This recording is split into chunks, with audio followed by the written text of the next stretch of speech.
I'm loving the pop off.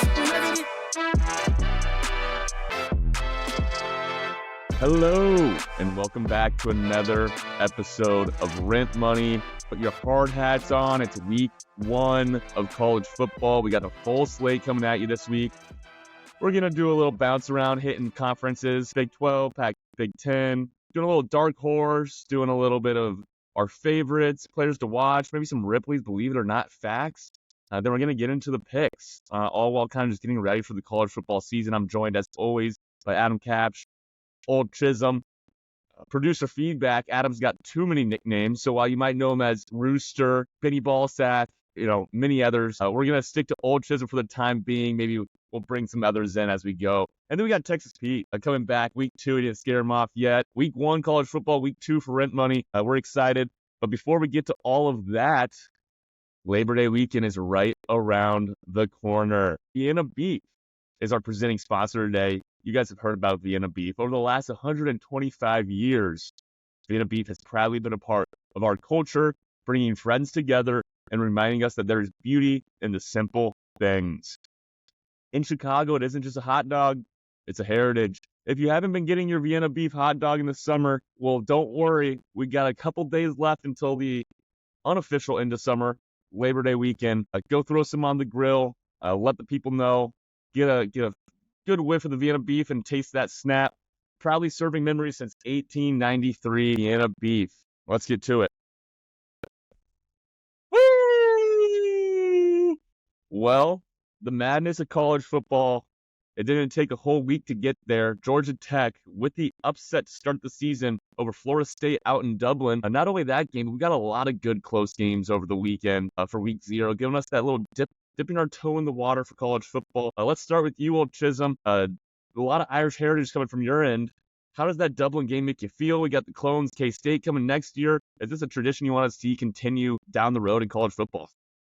Yeah, I mean, it's a great atmosphere. It's a great environment. I don't know if you're going to find a European country more suited to host a college football game than Ireland. They don't have the best soccer, but as far as camaraderie and environment goes, I mean, they're just as drunk as we are. They have, I will say they probably have a better chance. You ever see I think it was McGregor, was it 207? I couldn't even tell you off the top of my head where he fought Jose Aldo. And they made an entire, he does, but they came up with that entire Walking in a Winter Wonderland parody of Walking in McGregor Wonderland, and it took one verse out of some random guy with a mic, and everybody knew the words immediately, and we're just chanting it right back.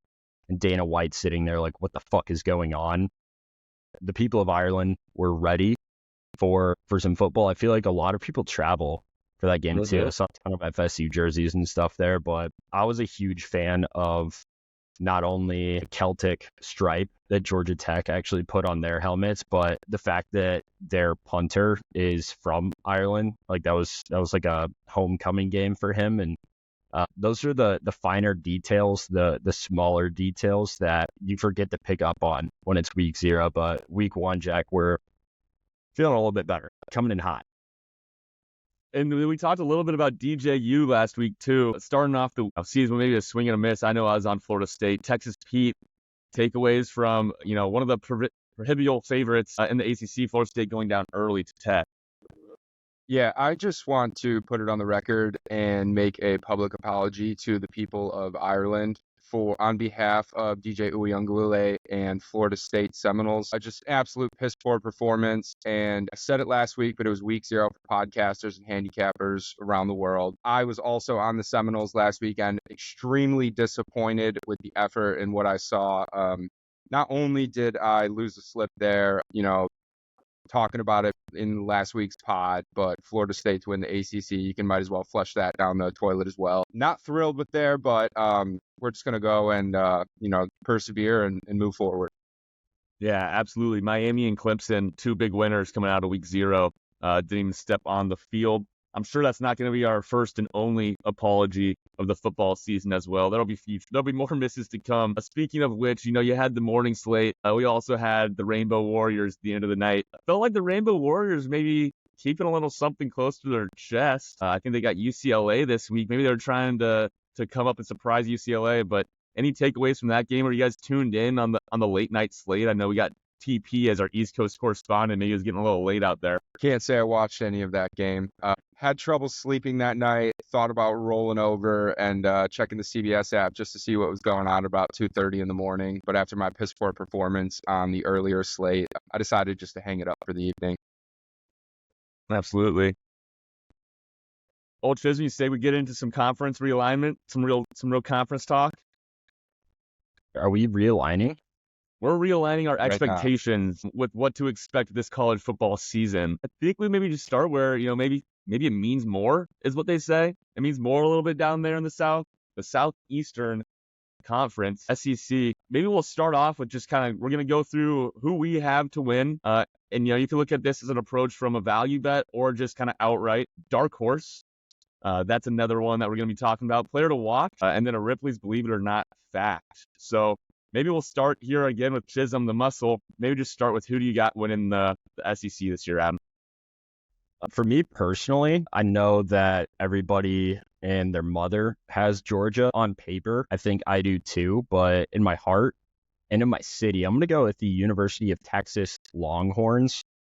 Amidst injuries, amidst everything that they're going through, their odds have actually definitely improved. I know that in the summer, mid to late July is when I did a lot of documentation for these when it comes to best available lines. It was, I think, 350 at that point in time.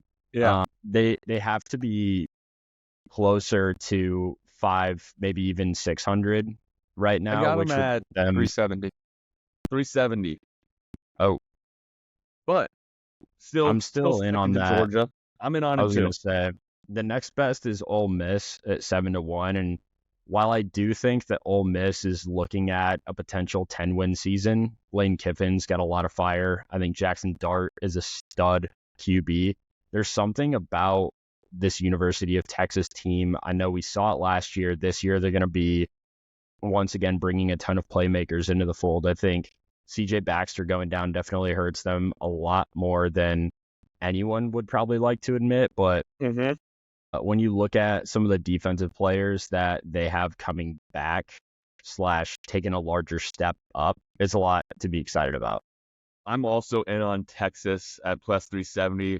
I'm excited about Quinn Ewers, Steve Sarkisian running it back for a third year now. They feel pretty comfortable with each other. It's going to come down to the position players for me. Xavier Worthy, A.D. Mitchell, both gone. Jonathan Brooks, season-ending injury. So if there is any area of concern with Texas, I got a lot of faith in the O-line. I think the defense has been slowly improving as well year over year. It's going to be, can they step up at those kind of electrifying positions? And I think they've recruited well to do so. We'll see who kind of steps up for the Longhorns in those roles. How about you, TP? Yeah, keeping it in the SEC here. I do like Ole Miss for a value play. I think the best thing that people are forgetting is that bad man Saban is gone. Lane Kiffin's kryptonite, 0-3 against him straight up as a head coach. Now that he's out of the conference, I think there's some wiggle room there. But until I get proven otherwise, I'm going to take the chalk and go with UGA at plus 150 to win, or plus 180 to win it outright. But I'm going to keep my eyes real close on that Ole Miss team and Jackson Dart in his third year returning as a starter for him. Adam, could you say that Ole Miss is maybe your dark horse as well? Their preseason top 15. I don't know if that considers dark horse, but when you have the depth of the SEC, they're a little bit down there, 7-1, right? Yeah, I would say no.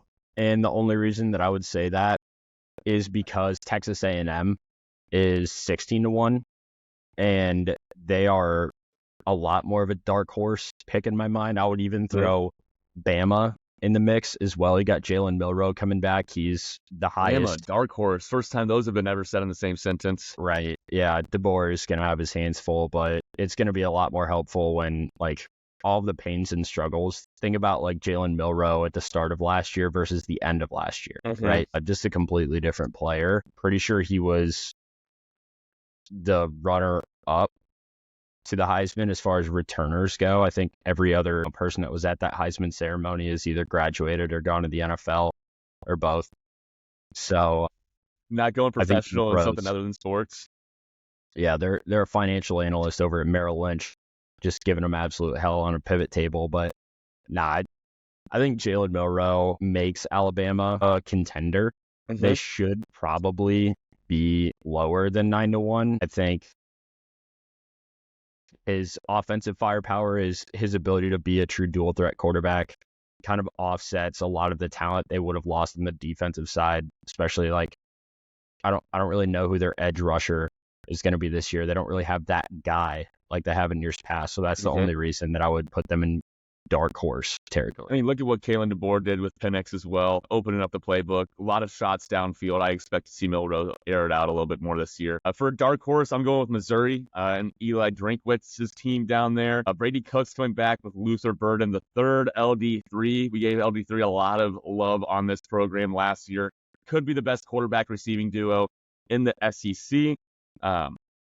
Yeah, I'm pretty fired up. Their defense could take a big step back, though. Their DC, Blake Baker, you might know this name, went to LSU. He's going to try and turn around that program, make their defense a little bit better. And then the last thing that I'd say is the thicker kicker. He's gone. Harrison Mervis. You might remember him last year, hit a 60-yarder to win against Kansas State. A couple big legs last year. They won 4 one-possession games in large part due to his leg. And we'll see if that's just a missing piece for a team that's probably going to play in some close games. So something to keep an eye on down there. Maybe we go into some just kind of players to watch. TP, you got anybody that you're highlighting, players to watch down in the SEC? Yep, touched on it a little bit earlier, covering Ole Miss, but returning starter Jackson Dart, heard nothing but good news with him coming out of training camp this past summer. I think he's got all the tools on the coaching staff around him. Obviously, Lane Kiffin is a very gifted play caller and coordinator for him. If he wants to make some noise in the SEC, he's going to have to step up. It's putting all your chips on the table for him right now and going all in. I'm absolutely going to be tuning into some of their games. Just saw their schedule. They do have some high caliber games. They do play Georgia in the regular season this year. Going to have that game circle on the calendar to really find out if, hey, these guys mean business. You want to feel fucking old? Texas Pete, Jackson Dart, born in 2003, and he's been around for what feels like forever in college football. Starting to feel a little old these days with some of these young guys. He's rocking kind of the pedo stash, it looks like, this year coming in. We'll see if that elevates his game. How about you, old Chisholm? SEC-wise, I just talked about Jalen Milroe. Yep.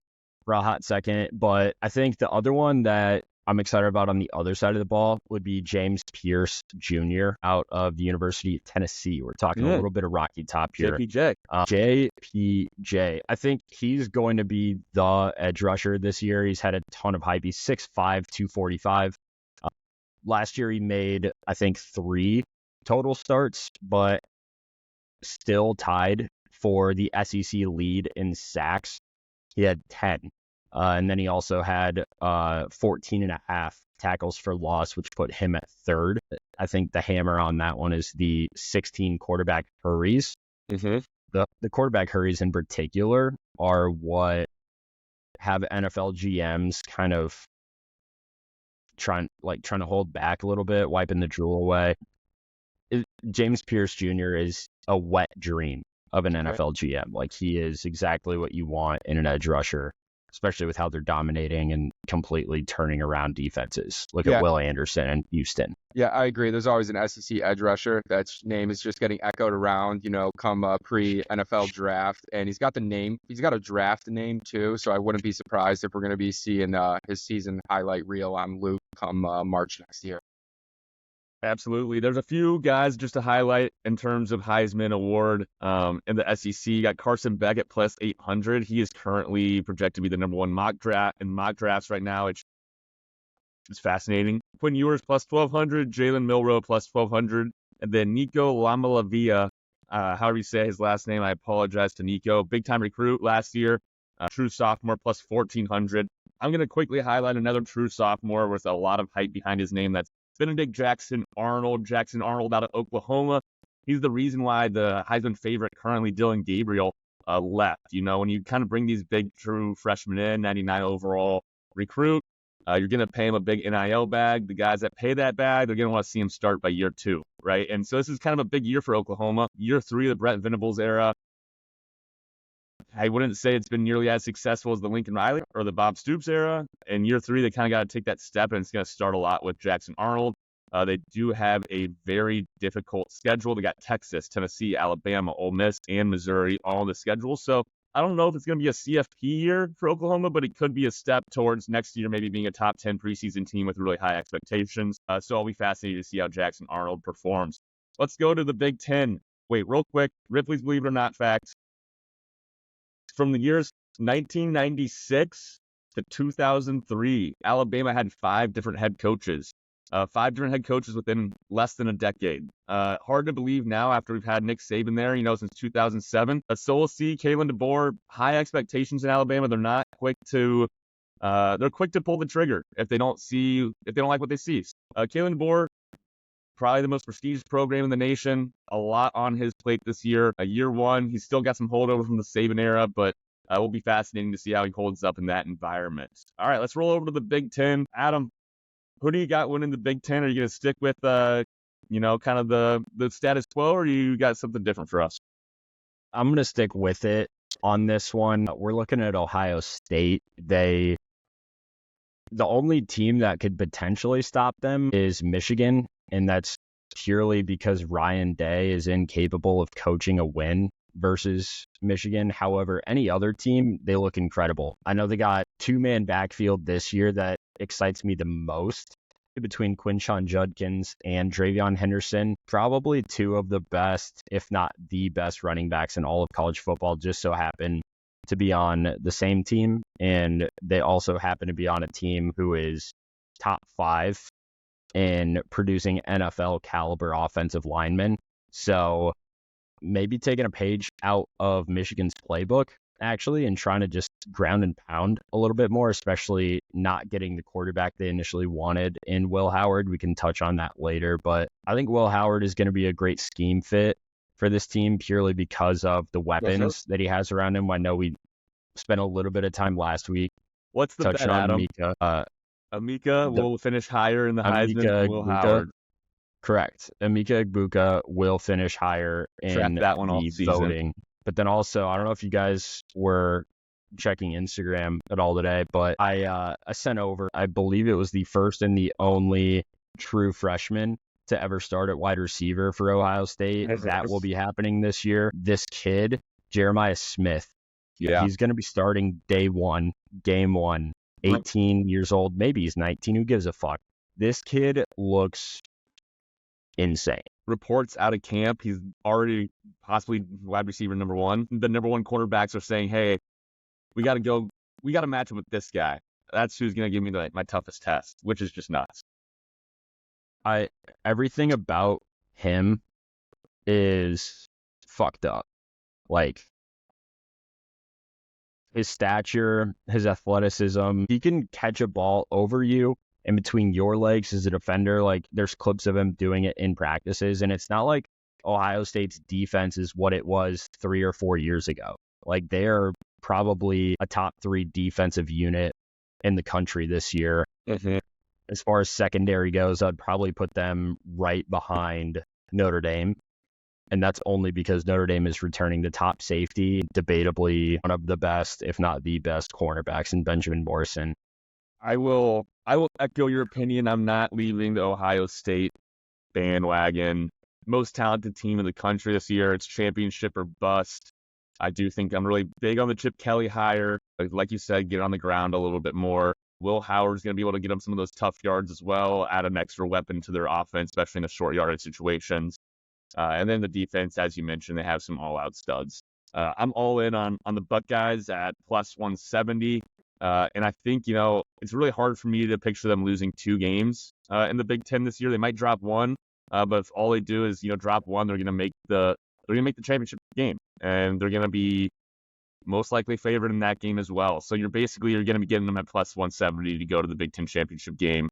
You can maybe hedge out there if you have them in some parlays down the road. TP, are you riding with the Buckeye train as well, or are you maybe taking a little different look?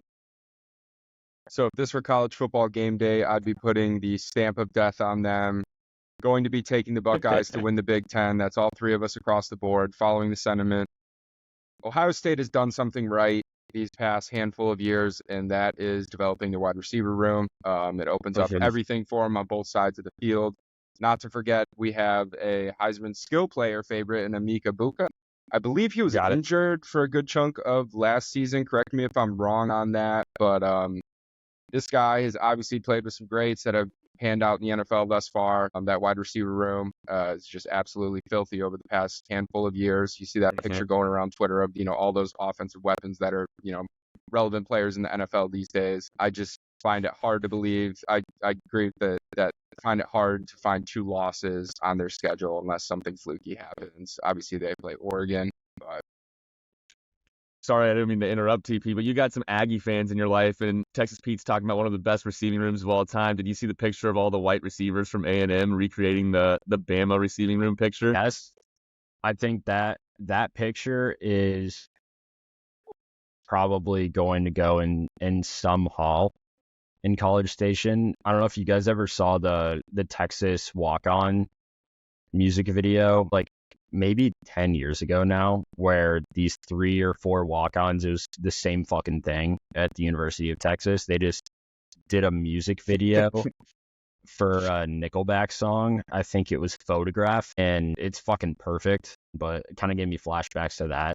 Texas is maybe a seventh floor crew, but with the white guys, calling out Greg Olson's rap group from Miami back in the early 2000s. You mentioned Oregon, TP. They're definitely the second in line. Dylan Gabriel, Heisman favorite.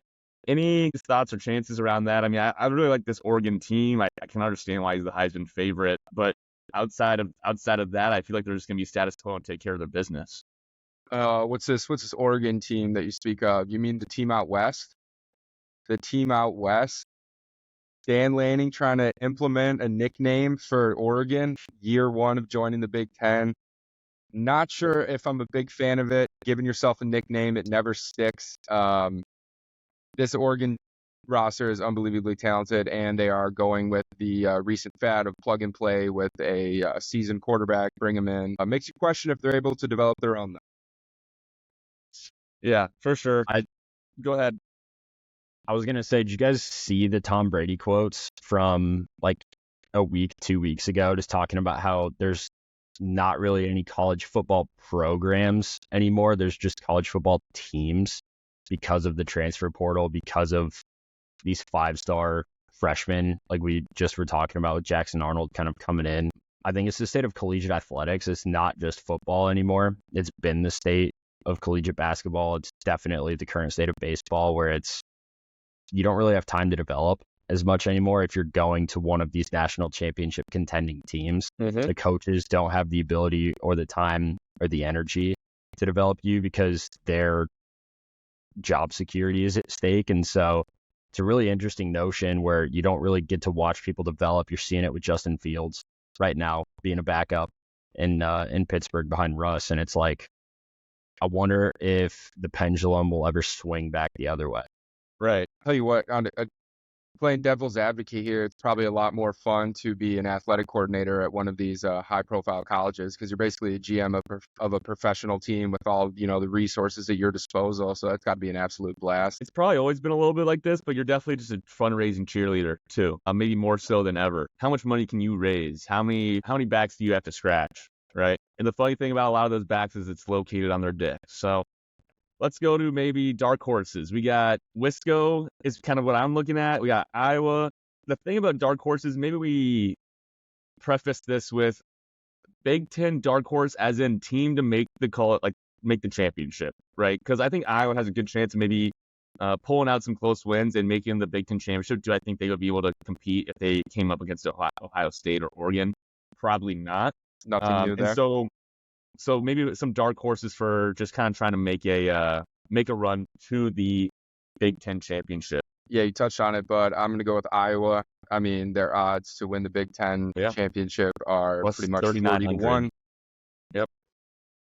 Tough to you get a few bounces go your way. You get a handful of calls, against the opposing team that returns a winning punt for a touchdown to go your way.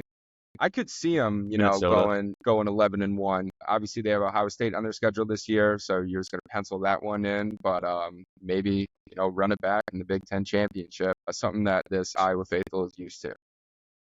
Absolutely. I'm with you on that one. I think that Fickle out in Wisco as well in Madison is kind of a very similar situation, a little bit more of a soft schedule. I can take maybe a step this year. Some things go the right way. Adam, anything else from your standpoint on terms of dark horse? I'm going to say it. I really don't want to because I want to say Iowa. I'm an Iowa alum. I'm very excited to see what Tim Lester is going to bring into the fold this year. But Nebraska. Yeah. I mean, I have Raiola as my player to watch in the Big Ten this year. He's not mine. He's not mine only because I'm a, defense-minded guy. So I'm going to, if you'll indulge me, I'd love to talk about Mason Graham here in a moment. But I tell you what. It's going to start with Colorado, right? And that's not going to count for their Big Ten record, but that's going to be kind of like, I feel like, benchmark for both those teams, right? Like that could be, right. That's kind of a loser leaves town game in week 2 non-conference. A lot of writing on that one. I'm super excited for it. Last year's Colorado Nebraska game might have been the funniest game I watched all year outside of Nebraska Iowa. Nebraska just cannot help themselves but shoot themselves in the foot repeatedly. And as long as Raiola doesn't just shit his pants like every third quarter, they should be much improved. If they can find a way to just force their opponent to meet them in the trenches. I don't know if you saw the picture that came out of Rule brought back the 0 through 9 of like the toughest players on the team or the grittiest or something, where essentially you had 10 guys lined up, 0 through 9 is their jersey numbers, and the motherfucker that wore number 9 looks like you ever see the movie 300 where they have that dude they bring out in like chains and he's like 7'8" and he's absolutely jacked. Imagine that guy, but from like Kearney. And he's 20 and he has a beard and a shaved head. A lot of runs in his childhood. A lot of runs. He's basically the Nebraska version of Sean Oakman. If you guys remember Sean Oakman from Baylor. Correct. Yep. You pulling up a picture. And quick, I guess I can touch on why Raiola is kind of my player to watch. True freshman, Nebraska fans are the fucking worst for a lot of reasons, but one, because of their absolute delusion and, sense of grandeur, and they haven't made a bowl game in 8 years, right? They have one of the longest running bowl game dry spells in college football currently. And this guy's supposed to turn it all around. 5-star recruit, true freshman, models his game after Mahomes, models his swag after Mahomes, models his personality, it seems like a little bit after Mahomes too, with the haircut, everything he's doing with the sunglasses. We'll see how much he lives up to Mahomes. And, if you're listening or reading the Lincoln Gazette or the Omaha Herald, like I occasionally do, just to see what's coming out of Huskertown, they're so all in on this guy, and it's either going to be met with just euphoria and living up to those expectations, or it's going to be another great story of, from my standpoint as a Nebraska hater, of the off season, right? The stories that Nebraska fans tell themselves in the off seasons to get prepared, to return to those Tom Osborne days of glory that I just love to see not happen. At the same time, it could, and maybe he is the guy that's going to turn this around. They got 3 years, assuming he doesn't ever transfer out, which is, can't assume that anymore, but they got 3 years with this guy, and it all starts in 2024. Any other players? Adam, you mentioned you got a defensive player you wanted to highlight. Yeah, I wanted to talk very quickly about Mason Graham out of the University of Michigan. D lineman, nose tackle for him. This guy is genuinely one of the best pro-ready D linemen interior-wise that I've seen probably in the last decade, probably since Aaron Donald. I'm not trying to over-exaggerate how explosive and quick this guy is, while also not discrediting the strength that he has. Notre Dame, I'll talk about them later when we get into the A&M preview. They have 2 All-Americans that I'm very high on, and Howard Cross III and Riley Mills. I think if you combine both of them, you get Mason Graham. Like, this guy will be a top 5 pick in the NFL draft. He could tear both of his ACLs and still go that high. Once again, similar to He that could show James up in a Pierce, wheelchair.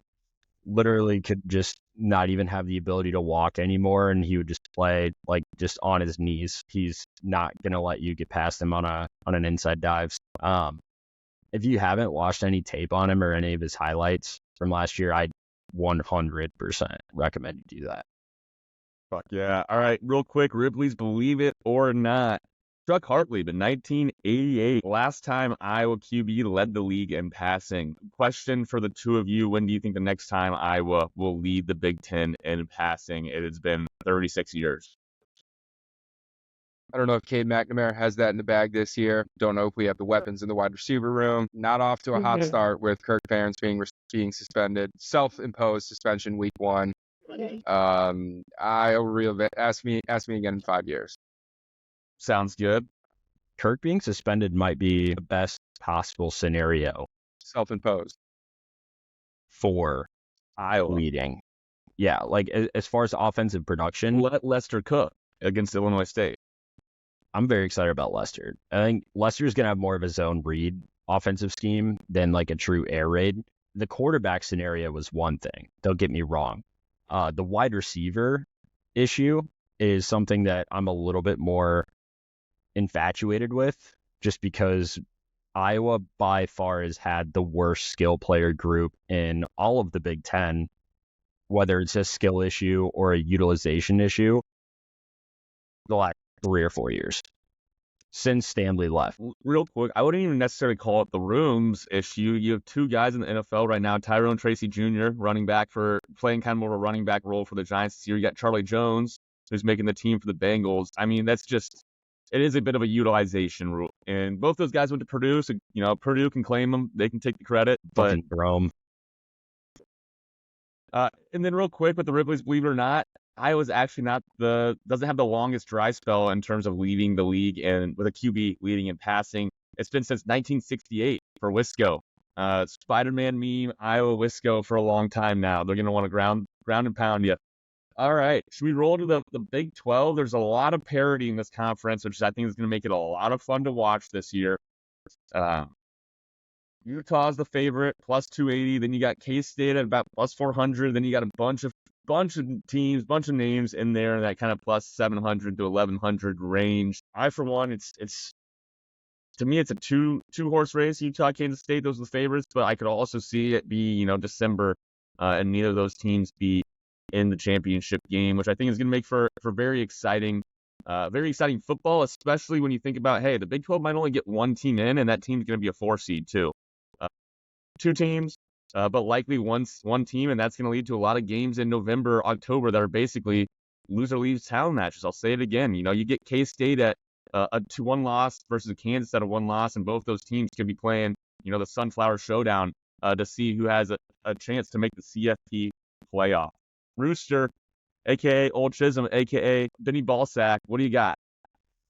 My pick to win the Big 12 is actually not Utah. I feel like this is one that almost is like the Ohio State, the Georgia picks of everybody and their mother seem to be on them, but I'm going to go on Kansas. They're actually 3rd right now behind K-State, but plus 950. Offensively, you have Jalen Daniels and Devin Neal, the 1-2 punch that either of them could break off 100 yards rushing from scrimmage. Then Les Miles has got it cooking down there. He's got some working for him, but then even on defense, I believe his name's Kobe Bryant. Believe it or not, the cornerback. There's a specific clip that I'm thinking of where he essentially just picks a guy up and throws him, meets him right in the middle of the field, open field tackle, probably saves a touchdown, and he just ragdolls the guy as a D-back. Kind of got me bricked up a little bit when I first came across that. The fact that he's returning, I think that's 3 future NFL draft picks. I couldn't tell you where. I think a lot of that will be determined by this season. But as far as players to watch, any of those 3, specifically Jalen Daniels, though, because he was hurt a lot of last year. Yeah, they had Bean last year as the backup, which was great security blanket for Daniels. Real quick, just Andy Ketelaniki, new Penn State offensive coordinator, got poached away from Kansas, and so now they got Jeff Grimes coming as the OC for Kansas, previously with BYU, Baylor. So I think those first few weeks will be interesting to see how they perform, and you can kind of go from there. I will say if Kansas wins the Big 12 in football, they better lock the fucking doors to the Cedar Tower. I'll just say that. Big 12 can easily be the conference of chaos this season, being the recipient of a lot of conference realignment. You know, you got some new faces in there, most notably to those who frequent Twitter would be Colorado joining. Colorado to win the Big 12 in their inaugural season there would be 25-1. Cam Rising in Utah being the favorite to win the conference. Can he stay healthy? You get some question marks around him, and then you follow it up with Kansas State, who's bringing in their, Turner, correct me if I'm wrong here, but redshirt freshman quarterback? It's true sophomore. Yeah, okay. He played, I think, enough snaps last year that they couldn't apply that redshirt tag, but you never fucking know these days. They might be able to squirrel something out if it comes down to it down the road. But big time quarterback questions. Obviously very optimistic, but something fluky can happen in this conference wide open. I don't think there's anyone's roster that's definitively head and shoulders above their peers. And so keep an eye out for this. It could, you could go get some deep value there if you go hunting for it. Yeah, absolutely. I mean, Avery Johnson is my player to watch. He might have the fastest 40 time in college football currently for any position. I'll go out there and say that he's going to be a little speed demon. We'll see how well he throws the ball. The program at K-State is the program. They've got two great running backs. With that said, I still think it's hard to turn down plus 280 for Utah. Kyle Whittingham might be the best-looking 64-year-old in college football. Mike Gundy, I don't know what his age is, but I got to say, man crush on Kyle Whittingham. He's wiry, he's strong, he's got a good frame to him. A great set of hair. You can tell he's not plugging it either. Some of these guys, they show up with great hair, and there's a little faux pas going on in the off season. My dark horse team is Arizona, though, at plus 1,100. A lot of enthusiasm for their first year in the Big 12. Noah Fifita, McMillan, last year Fifita threw for over 500 yards in game against Arizona State, which was kind of like his breakout game against a rival. McMillan had over 1,400 receiving yards. I said it earlier that Cook and Luther Burden III might be the best wide receiver quarterback duo. Fifita and McMillan are right there. Jed Fish left, so it's huge for Brent Brennan, who just came from San Jose State, their new head coach. To keep those guys, that's a great start for their program. Some good momentum there. What do you got, Chisholm? I was going to say, I know you said 1,100, but as of right now, you can get Arizona Big 12 champ at 1,400 at BetMGM, 1,500 at Bally Sportsbet, and 1,600 at BetRivers. There you go. I mean, similarly, Utah you can get right now for plus 320 at DraftKings.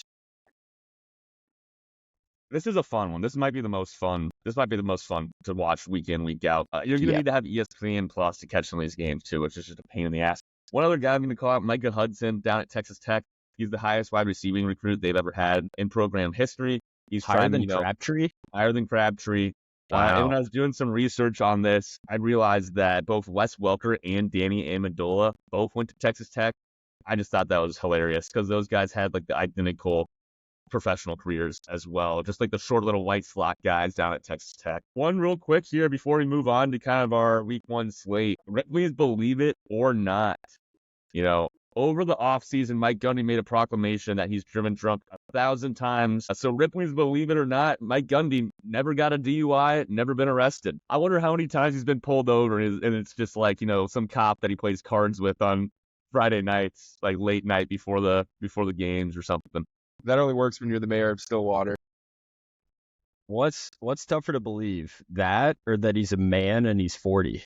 Man, how old is Mike Gundy? Because he could be pushing Whittingham for just good-looking dudes. There's something salt of the earth about him. I'm going to guess 53.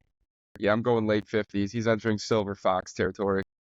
For sure. 57. 57. Wow. 57 with a mullet, dude. This guy's never growing up. And he's never going to stop drinking and driving either. All right, we got games on Thursday and Friday this week. It's going to be a long week of football, so if you got, a significant other at home, treat them real nice these next couple of days because we're about to enter the Thunderdome. for the rest of the year. Thursday nights, Saturdays, Sundays, Monday nights, college football on Fridays, Mactions on Wednesdays.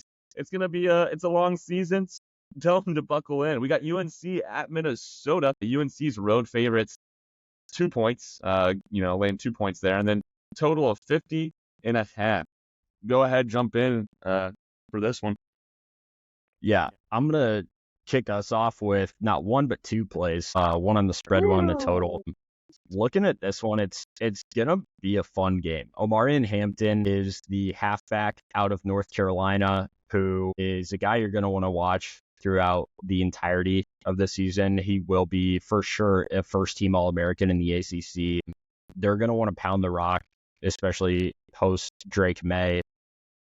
I believe they're going to have a little bit different of a look at quarterback, probably going to be more of a dual threat, getting outside of the pocket and scrambling a bit more. I'm not sure 100% if they named the starter yet, but Mac Brown's your head coach, so they're going to find some form of success.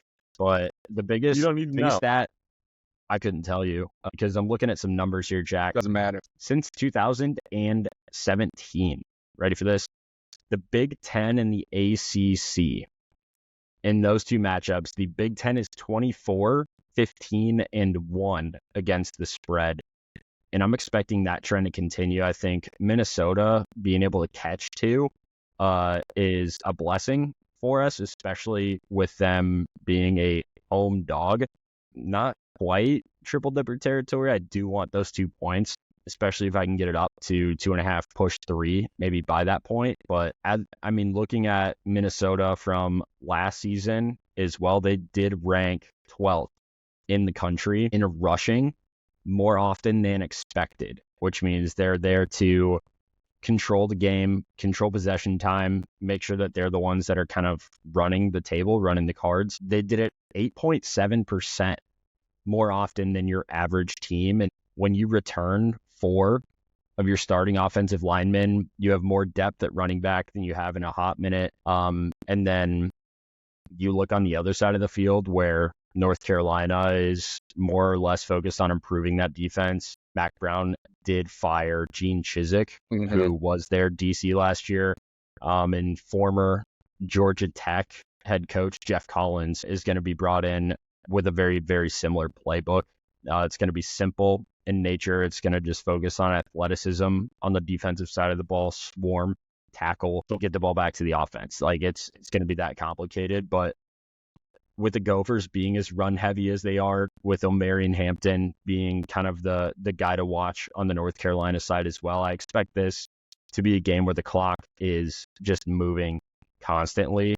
Yeah, with 50 and a half being the total, and 2 teams that are going to want to be running the ball pretty much all game. I feel pretty confident being able to look at 50 and a half and say, let's take the under here. The pace reports are crucial. Texas Pete, as a noted Thursday night socialite in college, how do you feel about your home school, Big Ten school, opening up on a Thursday night? What kind of emotions does that bring you? I think it's a little taste into the season, but everyone has eyes on that Saturday tailgate, Saturday morning pre-tailgate. I don't hate it. I personally will have a play on this game too. I'm doubling Chisholm's sentiment of Minnesota +2 at home. Returning 15 starters. Primarily going to be throwing on this because I have a 4-hour road trip tomorrow, so this will land right on the last 2 hours of it. So there's nothing better than being able to throw a little action on a game when you're traveling. I do this.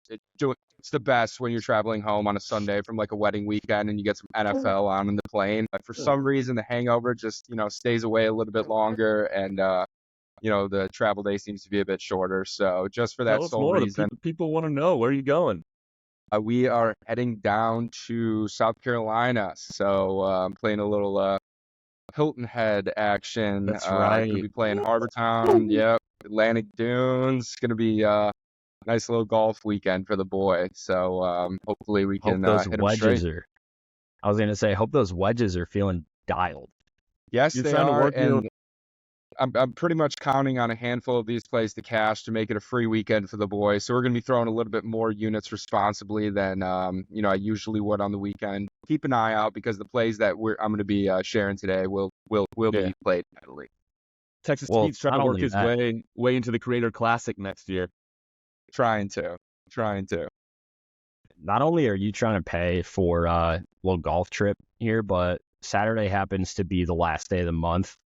Sunday, you know what? You know what you got to pay. Let's do. All right. Well, Rent's due. yeah, rent's due. Golly. All right. North Dakota State at Colorado. This is also a Thursday night game. I fucking love that this game is prime time. Bring on the takes. Bring on the standalone Colorado game. Love them, hate them. Yeah, watch them. We got 9.5-point favorites at home, a total of 60.5. Yeah, this one is another one that I will be playing personally. I think the line actually did move up to 10 now. I know you can catch 10 for North Dakota State at a few other books. I'd have to give you an exact name of a book, which I'm not capable of doing right now. But I think eye test right off the bat, the over is super tempting. There's been some sharp movement pushing it up. I think people are expecting this to be a bit of a shootout towards the end. If you remember the Colorado game last year, I don't know if they're seeing similar vibes to that, just because North Dakota State is a bit more of a power football team. I'll never forget watching them with my good dear friend Marcus Topping on the, I believe it was the northwest corner of the bleachers at Kinnick Stadium as they rolled in and beat us at home. But in this one, the line has moved. It originally opened up over the summer at 8.5. If it gets like I'm saying though, if it's at 10 right now, which is I believe where it is, that's simply put too far. North Dakota State is just a physical, gritty team. Those Dakota boys are just built different.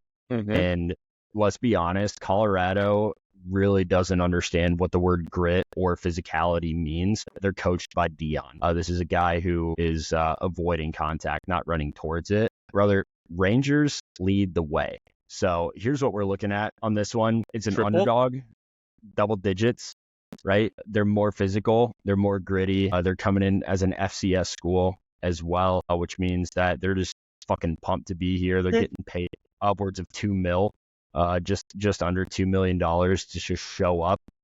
Not only that, but they're going to give us more points than the game even opened at over the summer too. So I'm going to go ahead and just play on the public and their obsession with Colorado, their obsession with Dion. I think Colorado is improved from last season. However, that's not really saying much when you went 4-8. It's kind of like being the tallest midget in the conference, right? Like no one's that impressed. Fade the public on this one. Ride the double-digit underdog that's going to dominate in the trenches. Adam, when I was go ahead, text feed. I was just saying double-digit dogs paid off heavy last week, knowing that I was on the wrong side of pretty much all of those. Every single underdog hit last week. When I was talking to Chili's, I told him, we might not get to a triple dipper in week 1, maybe not week 2. You'll have a spot. When you have a spot, we can't just push this to push this. Well, I'm going to tell you a little bit about Chili's, the triple dipper. You're going to select 3 appetizers and enjoy, served with dipping sauces. You can go with the Big Mouth Bites, maybe the crispy chicken crispers. They got new bone-in wings, Nashville hot chicken crispers, Southwestern egg rolls. They got a lot. You're going to triple dip it up. $16.89 at your local Chili's. For me, I'm triple dipping this one. North Dakota State, money line, North Dakota State spread, and we're going to take the over on this game. I have no faith in the Colorado defense. I do think they're still going to be able to score. North Dakota State, I think, would prefer to kind of grit it out, as Adam was indicating.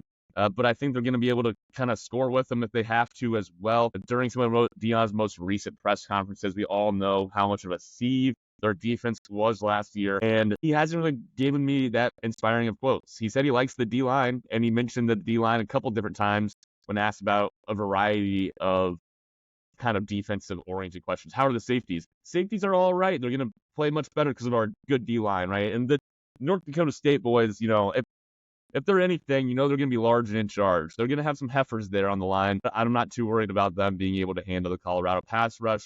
So we're triple dipping this one up. Shout out to Chili's. Go find a Chili's near you. Adam, what do they say about Chili's compared to Applebee's? It's a lot better. There you go. I think the quote that you coined is, at Applebee's, they tell you you're family. At Chili's, you actually are. Damn. If I actually did say that, Yeah. I should promote me to corporate. That's All good right. stuff. Let's go to Friday's slate. We're just going to keep this train rolling, fellas. I mean, give me the cutoff signal if we're getting a little too deep into the details, but we got WMU at Wisco. Wisco's 24-point favorites at home. It's a total of 57. Maybe quick hit this one. Not a lot to talk about here. You got a 24-point favorite hosting a team that coming out of the MAC, we talked about it a little bit last week. They're going to bring their lunch pails. They're hoping to just fucking grind this one out. MAC in the Big Ten, whenever they show down, especially with Wisco, the team that has a longer drought than Iowa in terms of, airing the ball out. They're going to be testing out Tyler Van Dyke, who did not have the best season last year in Miami. They're going to be testing that within an air raid offense, losing Braylon Allen, losing some key pieces. I think, Turner, to put this in your words and your verbiage, I think this is muck city. They're going to muck this game up. I need to see it before I can believe it from Van Dyke. So I'm going to go ahead and just throw Western Michigan plus 24 on the card purely because you live and you learn. And that's exactly what we took out of week 0. Low scoring game. Maybe you throw the under, but I feel a little bit better taking Western Michigan plus 24. All right. Mr. Chisholm, why don't you move on to the other Friday game that we have circled on our schedule here? Get a couple cheeky ones in before the big college football Saturday. Yeah, Sonny Dykes, Stanford. This is one of the weirdest lines that I've seen. TCU being a 9.5-point road favorite. I don't fully comprehend or understand that line purely because Stanford is returning more production than pretty much any school in the country not named Iowa State. They're going to have more experience and more chemistry on the field than pretty much every team they play this year. I think that gives them not only an edge, but pair that with having home field advantage, a first game of the season, being an underdog at home. And there looks like they're going to be throwing on the red on red as far as uniform combos go, which is a lot of fun. The system that I was looking at actually has this game closer to a 4, maybe a 4.5 point spread. So we're already catching 5 to 5.5 points for free on the home dog. They're giving it to us. They're just handing us free points, free money. Not only that, but you have 84% of the money as of yesterday was on TCU. And so what Vegas wants more than anything in the world is for a Stanford cover, potentially Stanford outright dub. But then also at the same time, Vegas is very aware of Art Kaufman. You got to put yourself in the mind of who's out there in the desert.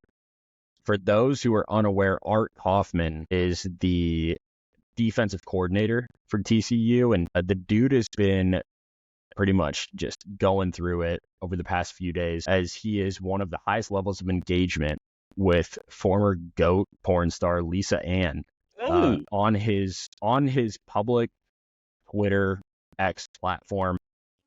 We're tossing a 15-yard unnecessary horniness flag before the game is even kicked off. And it's on the sideline. Specifically, it's on Art. So I think that's just another edge, another level that makes me, honestly, the Stanford plus 9.5 could be the bet of the week. But I will say I respect Art and his taste. It's pretty classy. There's no other write-up in the college football industry that'll give you that kind of sabermetric stat. It really makes you think, and appreciate for tuning in to Rent Money Pod.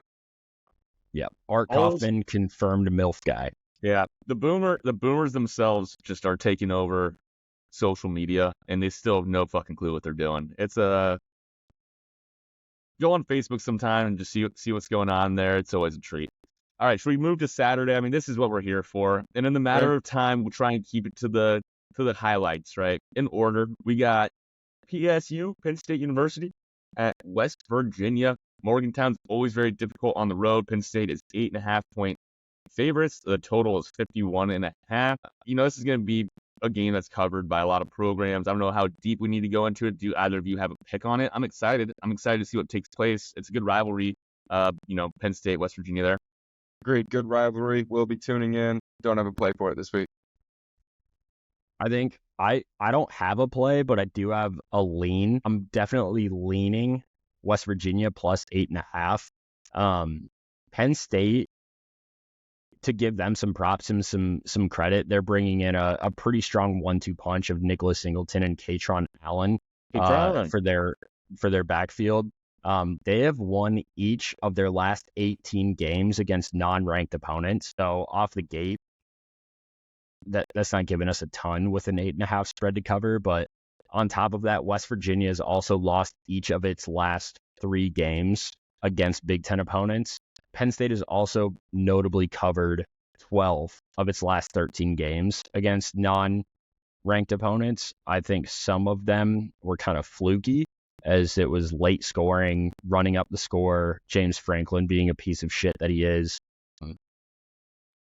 It's a toss-up for me when it comes to James Franklin or PJ Fleck, of which coach I dislike more. Probably in the Big PJ, Ten. but I don't like James either. Yeah, they're both just less than ideal.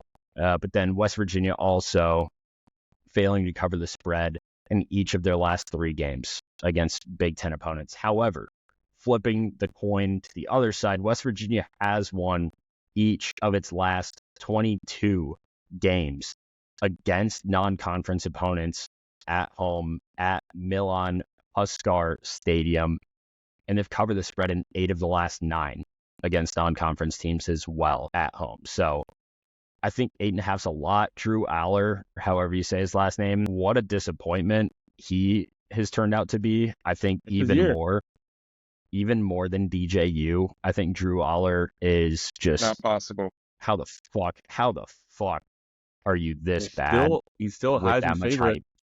No, dude. Vegas just wants your money. Agreed. If I had to take a pick, if I had to take a pick in this one, it's gonna be West Virginia 8.5. If that line moves up to 9, I'll probably make that a play. All right, let's keep rolling though. Illinois State at Iowa. Hawks are 22.5-point favorites. The total of 41. Kirk Ferentz is out for this game. Caden McNamara does look to be healthy. We got 2 members of the University of Iowa alumni chapters of their respective cities. The city of Chicago might as well just be an Iowa alumni chapter in itself. I'm so stoked for this Hawkeye football season. It's great to see Brian off the sideline. I mean, he irked me and irritated me to no end, where there was still a lot of enjoyment in watching the games, but I also would come in with a little bit of a negative slant and kind of just ready to pick apart, the play calling decisions on offense. Coming in with a fresh slate. Rooster and I, Old Chisholm and I, are in a fantasy football league that we agreed to a fresh slate this year. Some things were changing. We said, you know what? We're just going to go fresh slate mode. That's how I'm approaching Iowa football this year. That's how I'm approaching the offense and Tim Lester's reigning of this offense. And hopefully we see some improvements. It doesn't have to be a lot for the gains. The improvement has to be minimal for the gains to be maximum.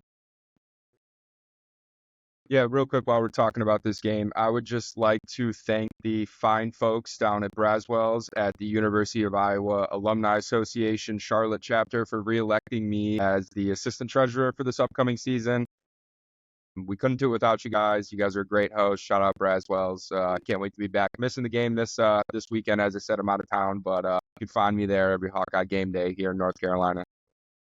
Chisholm, I think you like the under this game is I mean, why would we not, right? I don't know any better. Fresh slate. It's a home fresh game. slate. We're at Kinnick.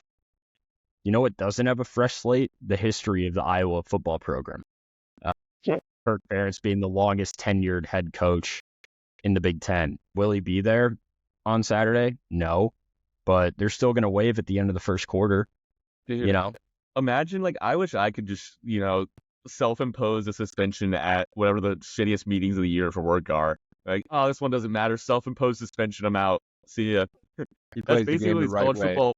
That's what these college football guys do. You never see him. You wouldn't see him suspend himself 2 games, right? Because you got the clones coming to town the following week. It's like, I'm gonna have COVID that day, so won't be able to make it in. Oh, there's a but work can happy work hour remote. scheduled? No, I took a COVID test, but I think we're good. We're gonna make it for this one. You got dinner getting catered? You think Kirk's figuring out like the ins and outs of how to recruit in the new college football game? He's like, oh, I never thought of doing that before. DM a player? Like, I didn't know you could do that. He's just been sending workshopping his fucking game. carrier. He's been sending Took the game carrier off to play pigeons out. NCAA. That's what he's doing. Imagine Kirk doing He's like the knee-deep Brian about to make Kelly, a turn. the Brian Kelly 360 cam. All I'm saying is, to Tom Brady's quote from earlier about how there's teams, not programs, Iowa is the exact opposite of that. As long as Kirk Ferentz is there, as long as Phil Parker is running that defense, they will take walk-ons, they will take 2-stars, they will take 3-star prospects, and they will put them in the NFL upwards of being a top 10 pick, i.e. Jack Campbell. You're going to see the same thing happen again this year with Jay Higgins, Sebastian Castro, fucking X, like Xavier Nwampa. This should be a breakout year for him. He was a former 5-star, has played well, but not 5-star level. It's just tough to kind of shine when you're on that Iowa defense unless it's designed for you to do so. So we'll see how Phil sets it up this year, but I'm excited. I think it's going to be a low-scoring game. I think Hawks are going to have a few scores. Kamari Moulton, anytime touchdown score, if you nasty. But outside of that, just watch the defense do what they do best. When it comes to Iowa, the game has changed, but the players are still the same. All right, we got Clemson at Georgia, neutral site game, Mercedes-Benz Stadium in Atlanta, Georgia. The Dogs are 13.5-point favorites and a total of 48.5. I think, we got some more muscle on this one between Texas P and Old Chisholm. But I'll go ahead and stick my neck out and say I'm going to take the Dogs minus 13.5-point favorites. I've seen enough of this story of just Georgia just coming in and running it up. Whether it's in a championship game, a neutral game, just a lot of belief in Kirby and his system. Maybe the muscles are on the other side of me, so we'll see. Yeah, I got a question for you guys. How much do they pay the UGA football team's PR spokesperson? Because however much it is, it's nowhere near enough. We were talking suspensions a little bit earlier. Notable transfer at UGA, Trevor Etienne. Came on campus, did his UGA football initiation ritual of drinking and then recklessly driving and got a DUI. Was ultimately acquitted at the end of the day, but he pled guilty to a number of other charges. He's facing a 1-game suspension per the student-athlete policy at UGA. As of taping now on Wednesday night, Kirby Smart nor UGA officials have confirmed if he will be serving his suspension this week against Clemson or possibly against next week against notable powerhouse Tennessee Tech. So stay tuned for that one. But there are some other questions looming in the UGA running back room. Their leading production, their running back who's returning with the most production, Roderick Robinson, is also out with a toe injury for the next couple of weeks. So if they're missing their top 2 backs, I'm just going to assume they have another 5-star waiting, but just something to keep circled there this weekend. And it is a neutral site, but in Atlanta, and given how often that UGA has played there over the past handful of seasons, I think all the Georgia faithful already has their tailgate spots picked out, their parking spots and everything all lined up, and are on a season subscription with them. So no doubt there's going to be a ton of UGA fans in the audience here. Mm-hmm. But that being said, I just vaguely remember that Georgia wasn't the best. I don't have the exact number at covering the spread last season. I think 13.5 is a decent amount of points to take. You could come out a little slow. I'm going to fade Mr. Running Back Jones here and take the points with Clemson at 13.5 for this game. Yeah, and you're right. Last year they did struggle a little bit to cover games. They played a lot more tight ones than in years past, and it ended up biting them as they were on the outside looking in of the CFP. One interesting thing about this Clemson roster, they're one of 4 teams that doesn't have a single transfer on the team, along with the service academies. So, Dabo is just completely faded on the transfer portal. Doesn't believe in it. I think we were talking about some dirty sluts last week of the transfer portal. Let's just say that Dabo's been rapping his Jimmy and still won't even get in within a 10-foot radius of a transfer in college football. A lot riding on the line for both these teams. I respect the hell out of these coaches for scheduling games like this on a neutral site. As a fan, we're just delighted and we're treated to get 2 huge national programs playing each other to start the season. Texas is doing it. Michigan's doing it. I think Saban honestly maybe helped lead to this trend a little bit of, hey, it's going to be in our best interest to go out there and play one of these games week one. And if you have a belief in your team, maybe you're going to put something on the resume real early in the season. And if you lose, then you get 12 weeks to make up for it. And now with the way a lot of these conferences are set up as well, right? It's the top two teams are going to be making the championship game. It's not as divided between East or West as it has been in the past. Adam, anything to add on this game? I don't really have too much other than some future content that'll be coming out around potential partnership opportunities for universities and corporations in the U.S. here. But I think I would feel pretty confident in just fading Clemson any opportunity you can get this year. If you're not going to take advantage of the portal, you better have God on your side, right? And use his name, image, and likeness. And while I think that Dabo does, believe, I think that he is a believer. Can't say the same for his team. Can't say the same for a kid with the last name Klubnik. That's just not fun to say. And I don't want to say it in a positive tone. I wish him the best. I hope he stays healthy, happy, gives glory, to the Lord. But outside of that, I think we're kind of just watching the descent of Clemson as a program over the span of 2 years. So from what was once a contender for the championship is just the premier contender for 3 to 4 years. Yeah. Chisholm, can you put it on the record if this is an official principality play for you in just fading Clemson week one? I would like to, especially with them going up against probably the best team in all of college football, the Georgia Bulldogs. Yeah, I'll throw my name in that hat. Oh, okay. Dabo gives off more like Southern Baptist kind of, vibes, but I would love for him to leave Clemson and go to like a BCU, right?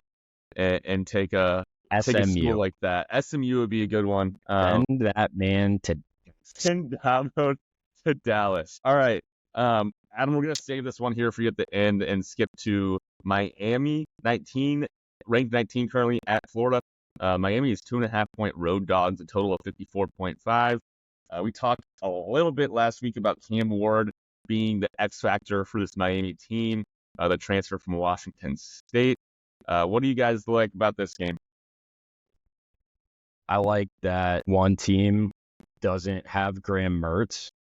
I don't like that the other team hater. I don't like that the other team has Cam Ward. At least I wouldn't if I wanted to bet on Florida. Dude, Florida and Billy Napier are about to have... I hate Billy Napier.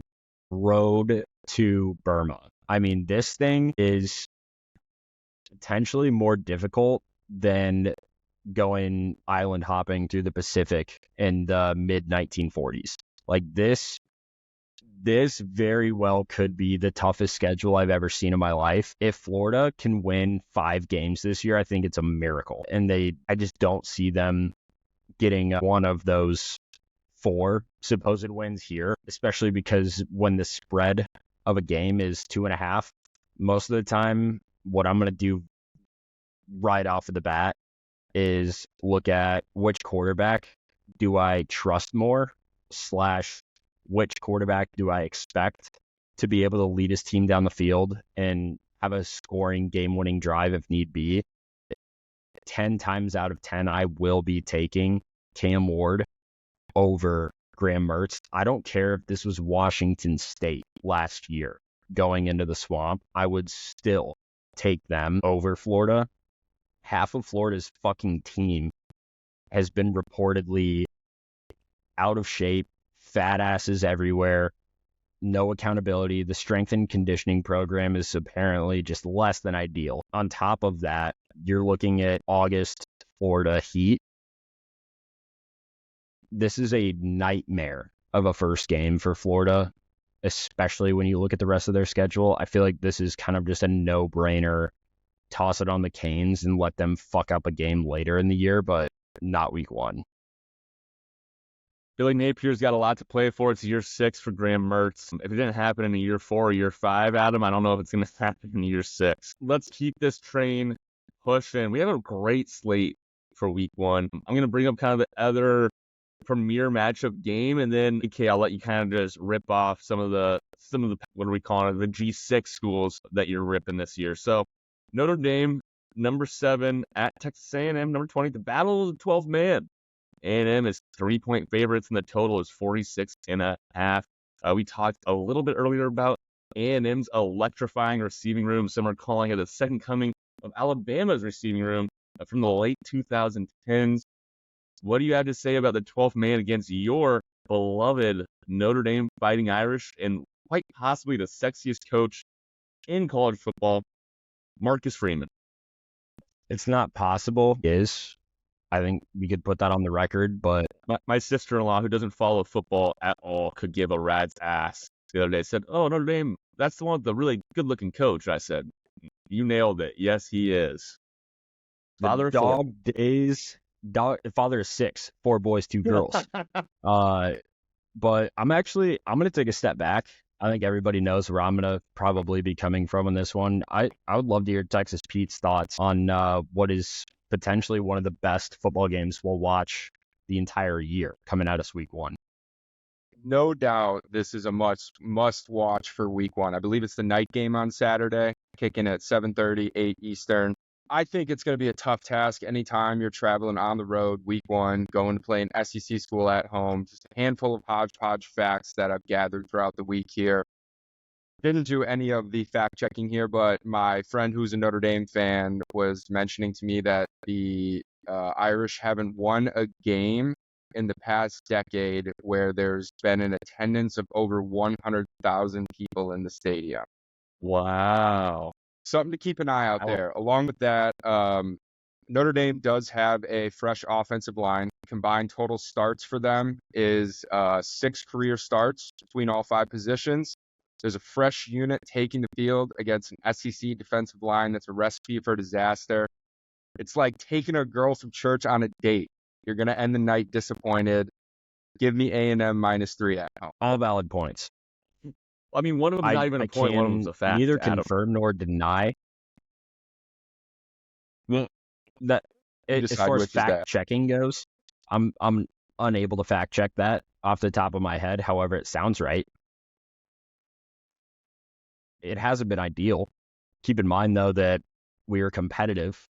What was that, 2 years ago at the Horseshoe with a current walk-on wide receiver / lacrosse player as our starting quarterback at that point in time. This team has gone through overhauls like you wouldn't believe in the last 2 years alone. Not only that, though, but the matchup is you have to start with Marcus Freeman versus Mike Elko.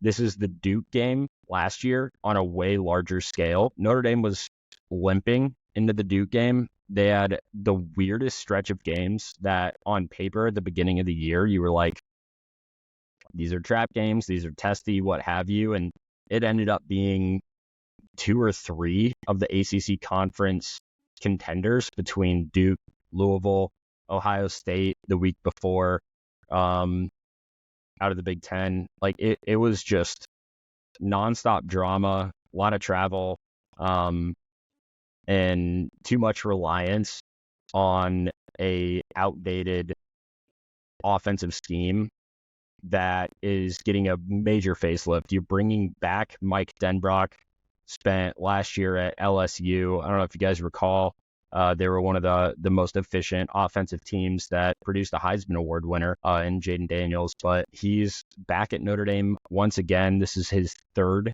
stint replacing former tight end coach / 1-year interim offensive coordinator Gerard Parker.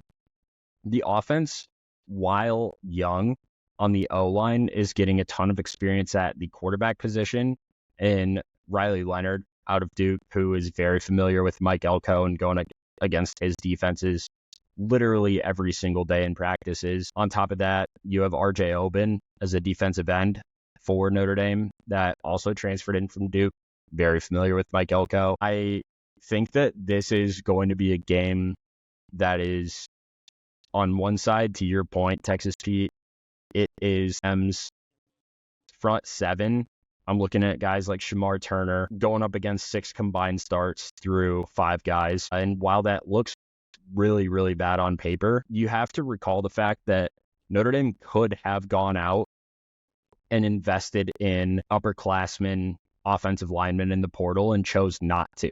They chose to invest in the guys that they had. And while it sucked losing Charles Gosa to an injury, who would have been our left tackle, he'll be beautiful next year. I can't wait for him to be back. Just a beautiful big boy. We're moving Anthony Knapp from what I believe was supposed to be a guard position as a true freshman, maybe a redshirt freshman. And Emil Wagner is the other one on the right side, I believe, this year. I'm gonna stop rambling a little bit here and just get into why I think this game doesn't make sense to be Notre Dame +3. You're getting way more production returning on the offensive side of the ball than we think. And the reason that I'm saying that is because the wide receiver room last year was horrible. We kept like the one guy that we really needed to in Jaden Greathouse, and Jordan Faison, another would-be lacrosse player turned wide receiver for the Irish. Those two will be in the rotation. You're also mixing in FIU standout Chris Mitchell from the transfer portal, Bo Collins, who did not fare well at Clemson, but is looking to improve that at Notre Dame. You're getting Mitchell Evans back from injury last season. Going to be a contender for the top tight end award with Luke Lachey and a few others this year. And then on top of that, I think you have probably the most undervalued running back in the country in Jeremiah Love, sophomore out of St. Louis. You saw glimpses, you saw flashes of him last year as he was backing up for Audric Estime. This guy has put on 10 to 15 pounds over the offseason, supposedly retained a lot of the speed and burst that he had. And you pair that with pretty much the exact opposite at quarterback this year in Riley Leonard in comparison to Sam Hartman, where you now have multiple avenues, multiple options to be able to actually move the ball down the field. And you do it with an offensive coordinator, like I was mentioning, in Mike Denbrock, who is capable of taking advantage of weaknesses or, over aggression from an Elko-led defense. All of that to be said, holy fuck, is this game terrifying. Connor Weigman for Texas A&M, I believe he went down with an injury last year, but starting out the season with them, I remember I think it was actually at Miami that they were able to go in there and put up. It was just back and forth shootout that entire game. Even though Weigman is going up against a brutal defense, even though that Notre Dame's offense is coming in with a lot of question marks for how much transferring inexperience they have and how much inexperience they'll have on that offensive line. I think Notre Dame's defense is what the actual discussion needs to be around, because it is top 5 in the country between Xavier Watts, the returning top safety in all of college football. As of last year, he was able to win, the Bronco Nagurski Award. I don't even know what the safety award is, but then between him, Benjamin Morrison, the second name typically said after Will Johnson from Michigan is the best cornerback in the country. You're going to have Jack Kaiser as the main player at linebacker with about 4 other guys kind of leading behind him.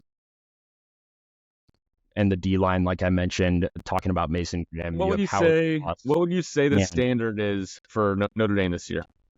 I think the standard, if Notre Dame isn't gunning for, I think the highest they can do this year is the seed in the playoff. I think they can get the full 5 if they played well enough, sure. But technically they couldn't get a top 4 seed. What would you say how many games do they have to win for you to say it's a success? With a high expectation. 11. Okay, 11-1. This is the only game, looking at our schedule, this is the only game that we can lose and still call the season a success. However, with that being said, I think this game,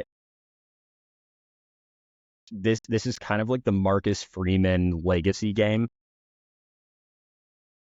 if that makes sense. Yeah. Like, you're looking at a team that, while Vegas has you as the underdog, you're ranked higher in the AP poll.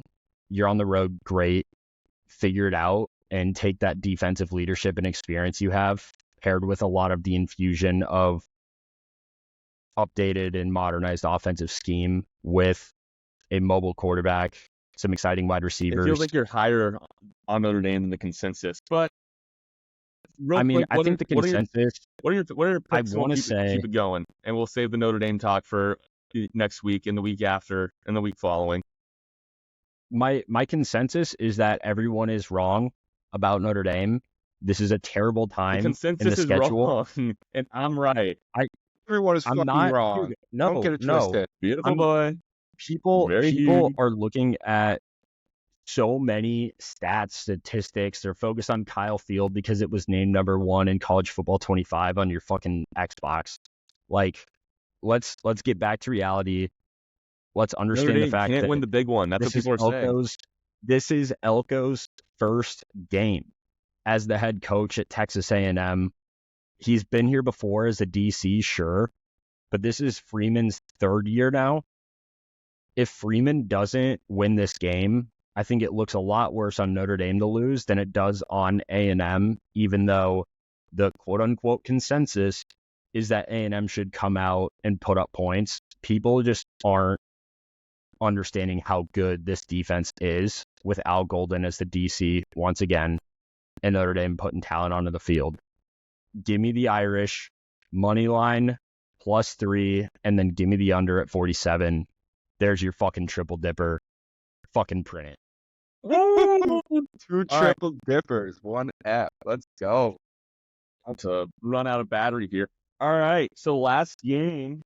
Give me a second before I pop out. All right. Last We're game. talking I think the LSU, last US. game that have as much NFL talent on the offensive side of the ball that you'll see all season. We lose them. Am I back? You got me? Can you hear me? Sweet. All right. LSU, USC. I mean, this is a story of 2 teams that have as much offensive talent as anyone else in the country. A great play callers. We have Heisman pedigree between these 2 universities. LSU and USC obviously having the last 2 Heismans. But the big question is going to be the defenses here, right, on Sunday, and how many points are going to be scored in this game. It might be one of the highest totals of the year. I'm pretty fired up. I think this is a great standalone game. We'll just see how people step up. I mean, are you guys going to be on this game? I think the standalone Sunday, as a college gambler, it's going to be hard to stay away unless you get absolutely wiped on Saturday. Don't have a play right now, but it's game time decision. Exactly what you said, seeing how Saturday's slate goes. Adam? God only knows. If things go to plan, I won't have to touch this game, but I'm not ruling it out. All right, well, the over-under is set at 50.5. And I believe the Tigers are minus 200, Trojans plus 165. Whoa. For LSU USC, the total is at 64.5. Okay, Jeremy Clough is giving me some bad information. Jeremy? Yeah, Jeremy Clough can shove one. I was going to say, wrong, Jeremy. over 50. You're Well, wrong. I'm taking the over no matter what it is. I'm hoping for a shootout. It doesn't really matter. Best player on LSU's defense is going to be Perkins. He could be a first rounder next year.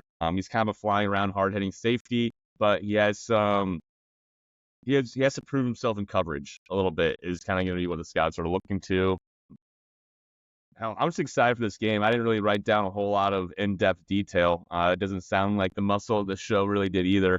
But we're going to sit back and enjoy that one, get our first taste of Sunday football, and then college football will be going away on Sundays for the time being. Do you guys like them pulling out the stops with a game on Sunday, or is it just too much football to start the year? They could go March Madness style and give me a random game at noon on a Thursday, and I'd still tune in. I absolutely love the spread. It's the perfect bridge between, the beginning of the football season going into the, obviously, week 1 of the NFL as well. Very welcoming change, especially when you have some marquee matchups and ranked opponents as well. Not just a toss-away game. Garrett Nussmeier, going to be the starting quarterback this year for LSU. He's kind of waited his turn. He's been there for 3 years. Likewise with Miller Moss, kind of at USC. You don't see guys like this that have sat behind, like I said, 2 Heisman Trophy winners. And so from that standpoint, I think both these guys, I mean, Miller Moss had an insane bowl performance last year that kind of, I think, shied USC away from going to the transfer portal. LSU obviously likes what they have in Nussmeier as well.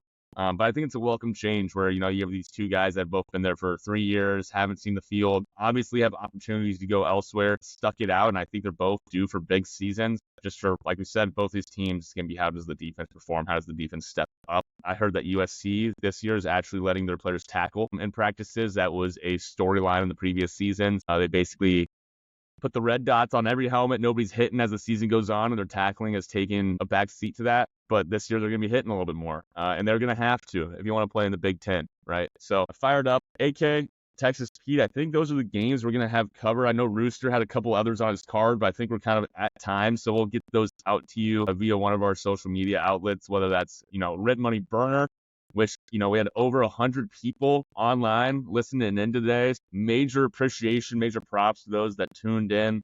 Couldn't do without you guys. Our sponsors, Vienna Beef, Chili's, major shout out to them. We got more content coming from the Pop Off podcast as well. Some NFL. Before we get out of here, I usually like to give the stage to Old Chisholm, and we'll give the stage to Texas Pete as well to get some of their parting thoughts going into week 1 of college football. Fucking A, it's here. We've arrived. The fall foliage is going to come in. The hard hits are going to happen. And if Kansas wins the Big 12, lock the elevators up at the Sears Tower. Do it. To quote LSU offensive lineman Will Campbell as they prepare for this neutral site showdown against USC, this isn't just a game. We're not going there to go to Caesars Sportsbook. We might be, but they're not. They're going there because they're ready to get into a fist fight and get punched in the mouth. Go ahead and throw LSU minus 4.5 on my card. But outside of that, Adam, real quick too, before you call it good, why don't you run through your card briefly? Just literally just the name of the game, and then who you got. Yep. So I'll take it from the top, but I have a few extra picks in here as well. Toss them in. Not going to give.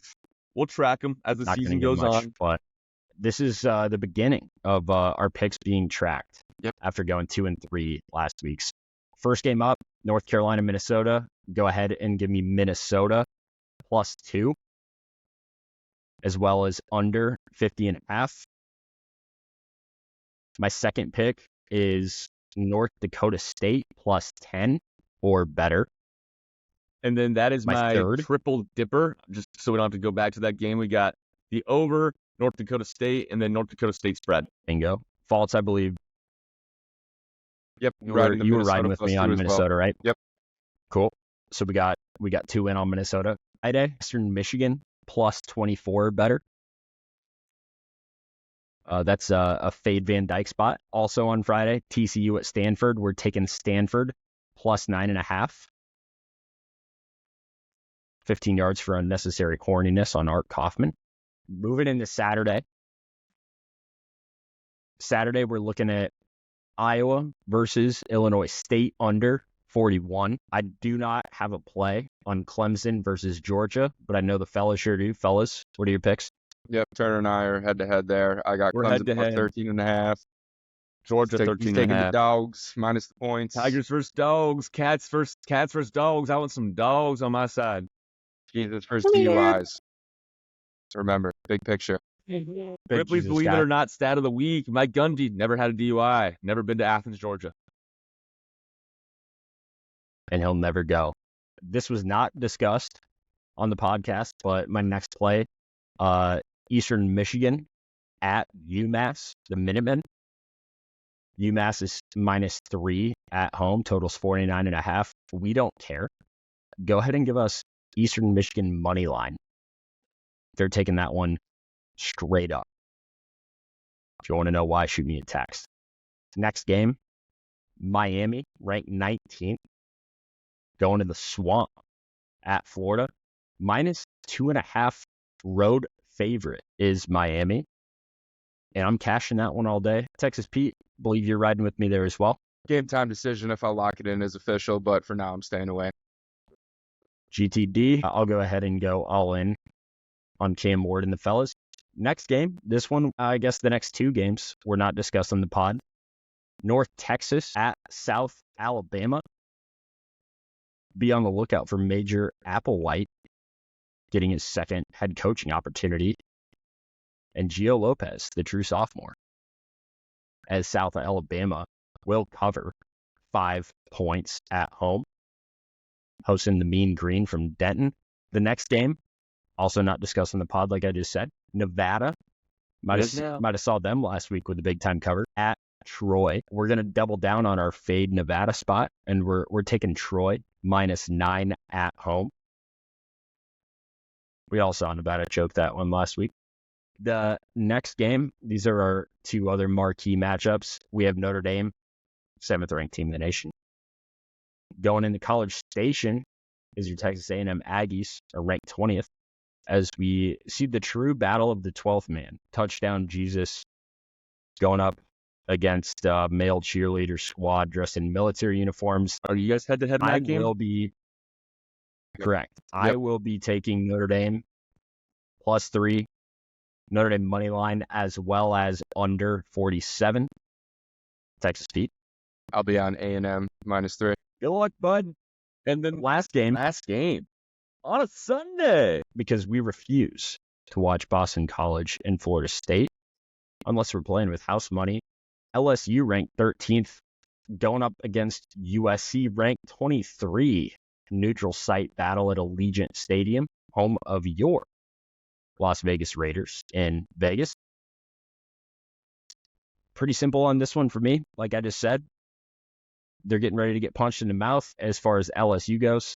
I will be taking LSU -4.5 purely because Lincoln Riley isn't, nor has he ever been, a good football coach. And I will be on the over of 64.5 because Lincoln Riley is an excellent offensive football coach. A little bit to be desired on the defensive side. All right. I believe that wraps us up on the summary. Well, let's get the hell out of here. I think we're all good to go. Tex Pete, any closing thoughts from you, sir? Good luck this week in golfing, Pete. Excited to be back there. Yeah, appreciate it. Like I said, hopefully these TP's play of the weeks will be able to pay for the Harbor Town round. Stay tuned. I wish you luck there. Well, it's almost that time of the month, as you mentioned, Rooster. I'm talking about paying rent. Saturday is the last day of the month. Last opportunity for you to and we all know that you'll be saying hi to that landlord come Sunday. Maybe you won't, right? Maybe you got a grace period and you're buying some time before the bookie pays you out. But when that bookie does, why don't you go ahead and tell them that the good folks over here at Rent Money and the Pop Off Pod Network as a whole, tell your bookie that we say hi. I'm loving the pop off.